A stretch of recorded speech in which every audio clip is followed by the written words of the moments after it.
Bien, bonjour à tous et bienvenue dans ce cours sur le courant électrique. Alors le courant électrique, on va essayer de comprendre un petit peu ce que c'est aujourd'hui dans son cours.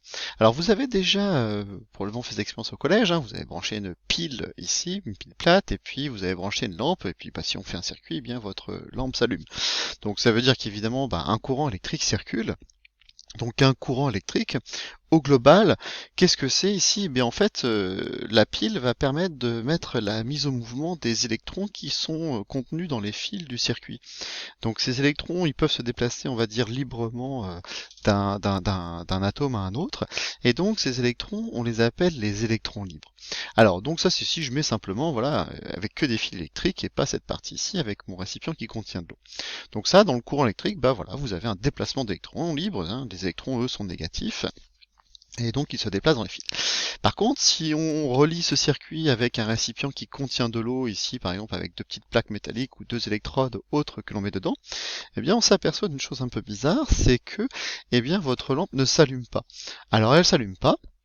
Si on fait des expériences un peu plus poussées, on peut placer un ampèremètre à la place de la lampe, et là on va s'apercevoir que par contre j'ai un tout petit courant qui circule.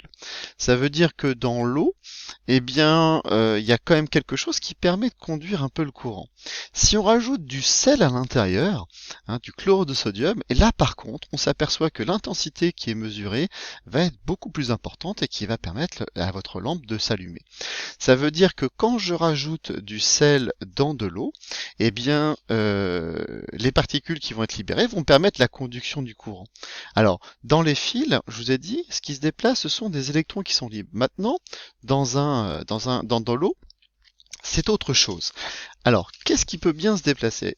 Alors, quand on met du sel, le chlorure de sodium, ça vous le faites pas évidemment, ça c'est moi qui fais ça à côté, eh bien le chlorure de sodium c'est NaCl, donc sous forme solide, ici. Quand je le mets dans de l'eau, donc quand je le mets dans H2O, eh bien qu'est-ce qui se passe? Je vais avoir formation, libération des ions Na+, donc en solution aqueuse, plus les ions chlorure, toujours en solution aqueuse. Et donc on s'aperçoit que lorsque je mets du sel dans de l'eau, eh bien j'ai la formation des ions. Et ce sont ces ions, eux, qui vont permettre le passage du courant. Et on regarde bien, les ions, bah, forcément, ce sont des particules qui sont chargées. Donc ce qui veut dire que, eh bien, par exemple, quand je fais cette expérience-là avec de l'eau, le courant circule très très peu, mais ça veut dire que j'ai quand même présence d'ions. Je ne sais pas si vous le savez, mais hein, pareil, vous ne le faites pas ça. Si je prends eh bien de l'eau, naturellement, l'eau va se transformer en deux ions, l'ion H+, hein, je fais pas les petits aqueux, etc. liquides, tant pis, et l'ion HO-, l'ion hydroxyde. Et regardez bien ici, H+, plus HO-, ça vous donne bien H2O. Alors cette réaction, en fait, elle se fait dans les deux sens, c'est un équilibre chimique. Si je mets H+, et OH-, je vais aussi obtenir de l'eau. Donc dans l'eau, eh bien quoi qu'il arrive, même si vous prenez l'eau la plus pure du monde, eh bien vous allez quand même avoir des ions qui sont chargés. Une petite parenthèse aussi, hein, l'ion H+, hein, c'est celui qui est responsable entre guillemets de l'acidité, et celui-là c'est responsable de la basicité d'une solution. Donc vous voyez ici ces deux ions sont complémentaires, et pourquoi ces deux ions sont importants pour comprendre le caractère acide ou basique d'une solution? Eh bien c'est justement parce que c'est dû à la dissociation des molécules d'eau, ce qu'on appelle aussi la dismutation. Donc, dans de l'eau, donc même si je prends de l'eau liquide, j'ai quand même des ions. Eh bien, ce sont ces ions ici qui vont permettre eh bien, le passage du courant. Vous savez que dans les ions, je peux avoir des ions positifs ou des ions négatifs. Les ions positifs, c'est ce qu'on appelle les cations. Les ions négatifs, c'est ce qu'on appelle les anions. Alors, si je regarde un petit peu ce qui se passe, je vous ai dit le courant, qu'est-ce que c'est? Eh bien, le courant, c'est un déplacement global de charge électrique. Alors, dans les fils, ce sont des électrons libres, et si c'est dans une solution aqueuse, eh bien, ce sont des ions. Alors, si je regarde le courant, là, ici, j'ai ma borne plus, là, j'ai ma borne moins. Les électrons, qu'est-ce qu'ils vont faire? Ils vont être, ils vont être repoussés par la borne négative, donc ils vont se parcourir dans ce sens-là, donc dans le sens ici des aiguilles d'une montre. Donc ça va être le sens de mes électrons. Par contre, dans ma solution ici, je vais avoir un double déplacement de charge. Je vais avoir les cations, donc c'est-à-dire les ions positifs qui vont aller dans le sens ici de la flèche qui va être rouge, et puis les anions, eux qui sont négatifs, qui vont se déplacer dans l'autre sens. Et globalement, vous voyez que vous avez une circulation globale dans tout votre circuit. Dans les fils, les électrons, dans la solution, ce sont les ions. Alors par contre, au point de vue du courant électrique, eh bien, comme il y a des charges positives et des charges négatives qui peuvent se déplacer, eh bien, on a décidé, on a choisi un sens, on a dit que le sens du courant serait le sens de déplacement des charges positives.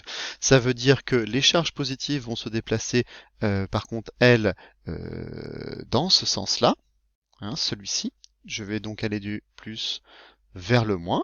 Alors le problème c'est que dans les fils, eh bien ces charges, ce sont des électrons donc qui se déplacent dans l'autre sens. Par contre dans la solution, j'ai bien en partie des charges positives qui vont se déplacer donc du plus vers le moins.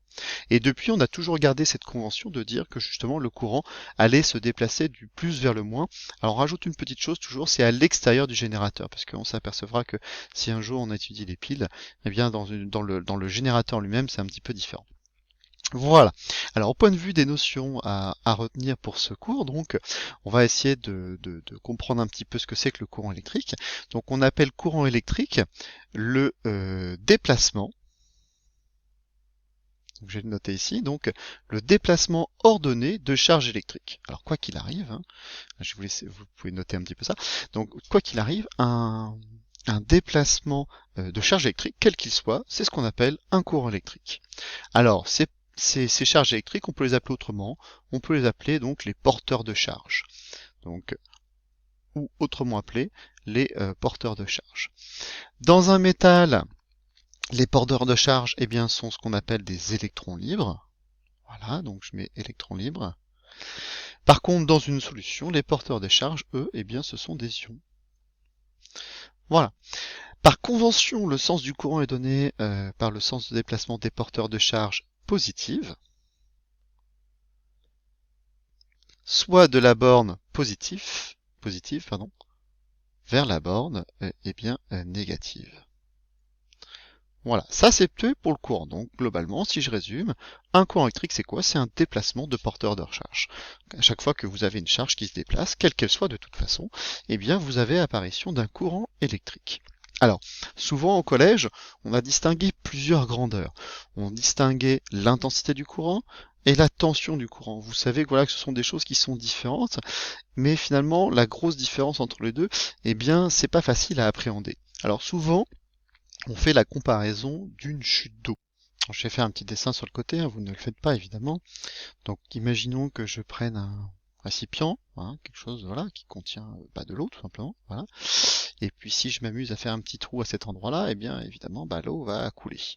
Alors pourquoi est-ce qu'elle coule? Parce que en bas, vous avez la place, vous avez une différence ici de hauteur à cet endroit-là. Et cette différence de hauteur, dans la notion de courant électrique, on va plutôt appeler ça la tension. En fait, pourquoi est-ce qu'il existe une tension? C'est par exemple au point de vue de ce point-là et de ce point-là, la pile elle est capable de mettre une différence de charge électrique, une différence qu'on appelle plutôt de potentiel électrique. C'est-à-dire que je n'ai pas les mêmes quantités de charge électrique à deux endroits différents. Comme dans une chute d'eau, pour que l'eau puisse s'écouler, il faut une différence dans ce cas-là de hauteur. Donc c'est ce qu'on appelle la tension. Par contre, si je mesure la différence de hauteur entre ce point-là et ce point-là sans faire de trou ici, j'ai quand même une différence de tension. C'est-à-dire que ma pile ici, imaginons que je ne branche pas de fil, je peux quand même mesurer une différence de potentiel électrique, comme ici je pourrais mesurer une différence de hauteur. Par contre, si je veux qu'un courant circule, il faut que je fasse un trou. Alors ici, dans un circuit, évidemment, on ne fait pas de trou.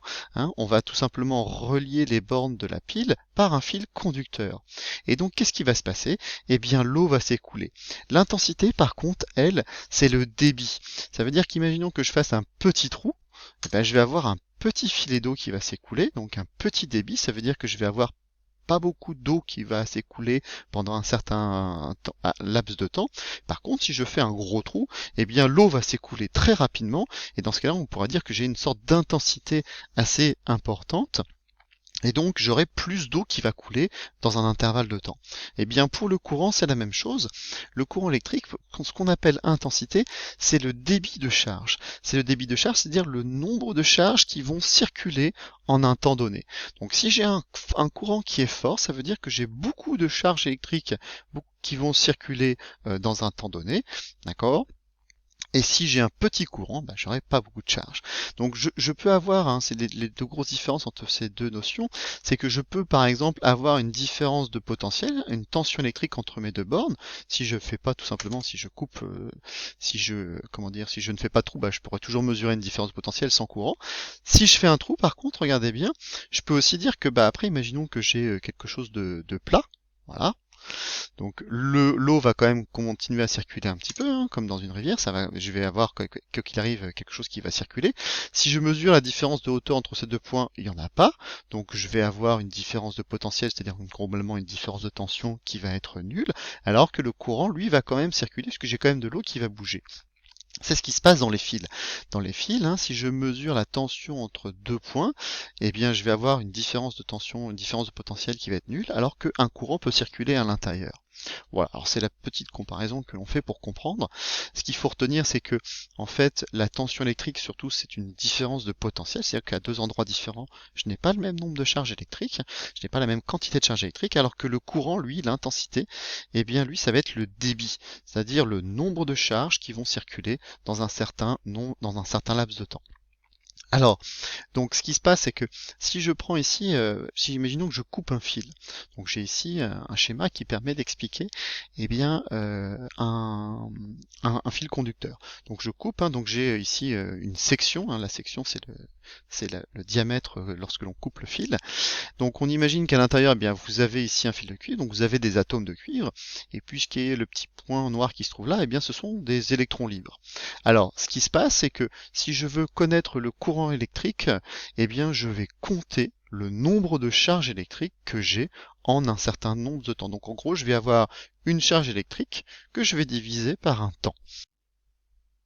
Vous allez pouvoir noter dans votre feuille de cours donc alors je vais peut-être le lire, donc comme le débit d'eau qui correspond à la quantité d'eau passant par la section d'une canalisation par unité de temps, le débit de charge électrique correspond donc à la quantité de charge électrique qui passe par la section d'un circuit électrique par unité de temps. Voilà. Donc c'est la même chose que pour la chute d'eau, sauf que là c'est pas de l'eau, c'est pas des molécules d'eau, ce sont pas une quantité d'eau, un volume d'eau, c'est une quantité de charge électrique. Alors ce débit, c'est ce que l'on appelle l'intensité du courant électrique, et par définition, on va dire que l'intensité électrique, qu'on va noter grand I, eh bien c'est égal à quoi? C'est égal à la charge électrique. Souvent la charge électrique, on la note avec un Q, donc Q majuscule, Q minuscule, des fois ça dépend. Si c'est une quantité de charge, souvent, eh bien c'est Q. Et puis que je divise par un intervalle de temps, c'est-à-dire une durée, c'est-à-dire un delta T. Alors, au point de vue des unités, l'intensité, ça se mesure en ampères. Voilà, symbole A majuscule. La durée, bien ici, ça se mesure en secondes. Symbole S. Et puis ici, donc ça c'est la quantité de charge électrique donc qui se mesure en coulombs. Donc les coulombs, symbole C. On va peut-être noter ça d'une autre couleur. Donc ici c'est l'intensité. Voilà. Ici c'est la durée en secondes. Et ici c'est la quantité de charge électrique. Donc la quantité de charge électrique. Voilà, donc ça c'était une petite vidéo ici sur le grand 2. J'en ferai bientôt une deuxième sur le grand 3 et les sources de tension. Voilà, je vous souhaite une bonne journée. Au revoir.